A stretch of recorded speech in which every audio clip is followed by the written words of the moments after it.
नमस्कार मंडळी, चला तर आज पाहूया आपण वड्याची म्हणजे सांडग्यांची भाजी कशी बनवायची। तर इथे मी घेतलेलं आहे मस्त कांदा भाजून घेतला आहे, खोबरं, लसूण आणि कोथिंबीर आणि त्याचं छान असं मिक्सरला बारीक वाटून घेतलेलं आहे।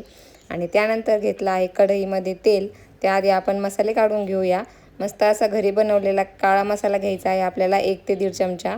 त्यानंतर घ्यायचा आहे कांदा लसूण मसाला आणि थोडीशी लाल मिरची पावडर आणि त्यानंतर घ्यायची आहे थोडीशी हळद।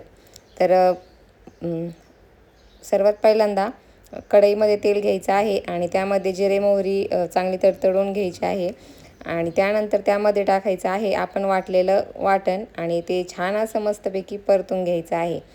चला तर तुम्ही व्हिडिओमध्ये पाहतच असाल की अशा प्रकारचं वाटण आपण बनवलेलं आहे आणि त्यानंतर हे वाटण व्यवस्थित परतून घ्यायचं आणि छान असं तेल सुटेपर्यंत परतवलं की चव एकदम छान मस्त येते।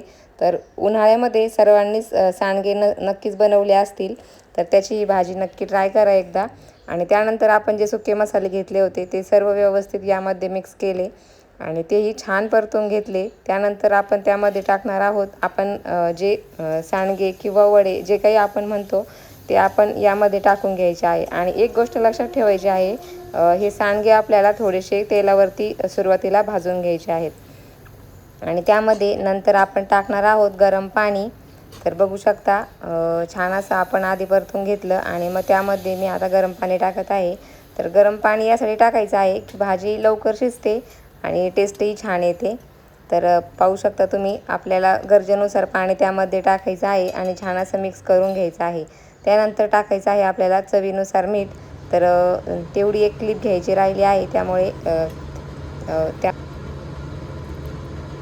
त्यानंतर आपण छान अशी भाजीला उकळी आणायची आहे आणि त्यानंतर कोथिंबीर टाकून मस्त अशी सर्व करायची आहे। चला तर मग भेटूया पुढच्या व्हिडिओमध्ये।